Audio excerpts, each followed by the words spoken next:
তো hello guys, কি খবর? আশা করি তোমাদের সব আছো ভালো।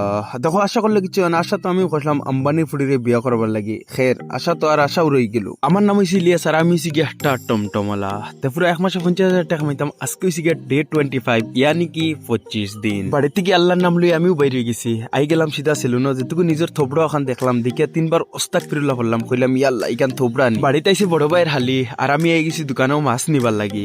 এর বাদে কল দিছে মজনুদা, তার ডিম লাগে 5টা। আই গেলাম দোকানও, ডিম দিলে এলাম গুদামো, পয়সা লই নিলাম আতো, অন্য ফাইলিলাম 40 টাকা। এর বাদে লাগছে পেটো বুক আর আমি আই গেছি হোটেলও। এর বাদে কল আইসে আমার ইনস্টাগ্রাম থেকে, দৌড়িয়া বাইরে গেলাম আমি হোটেল থেকে। মাল লুটাই দিলাম বুকাটির ফেরানোর মাঝখানে দিয়ে আর বাইরে গেলাম বেটার বাড়ি যাইবার লাগি। অন্য ফাইলিলাম আরো 100 টাকা। আমার ভিডিও অতজন মানুষ দেখে কিন্তু ফলো করে না। যে ফলো করতে না অল্লাহ বদুয়া দিমু, দেখো ব্রেকআপ হয়ে যাব বাদে আমার লাখান রাস্তাত বয়ে বয়ে খান দিবা। কুছ পানি के लिए कुछ खोना भी पड़ता है। देखो ভিডিও বানাইবার লাগি আমার ব্রেকআপ হয়ে গেছে, তাই রিজন ওগু দিছে যে তুমি টমটম लिए वीडियो बनाओ। আমার ভাল লাগে না। तो प्लीज गाइस यार थोड़ा सपोर्ट दिखाओ यार। अगर तुम्हारे को ये लगता है कि सोशल मीडिया में कुछ नहीं रखा है तो फिर गलत हो भाई तुम। आज से करीबन 2 महीना पहले का बात कर रहा हूँ। उस टाइम में टमटम से मैं पूरा दिन मेहनत करने के बाद भी 500 रुपया भी नहीं कमा पाता था। इंस्टाग्राम के थ्रू में हर रोज 1000 से लेके 1500 कमाता हूँ। मेरा जो 90% बड़ा है ना, वो इंस्टाग्राम से ही आते हैं। अगर तुम्हारे को भी ये लगता है कि सोशल मीडिया में कुछ नहीं रखा है तो फिर मुझे देख लो और फॉलो कर जाओ।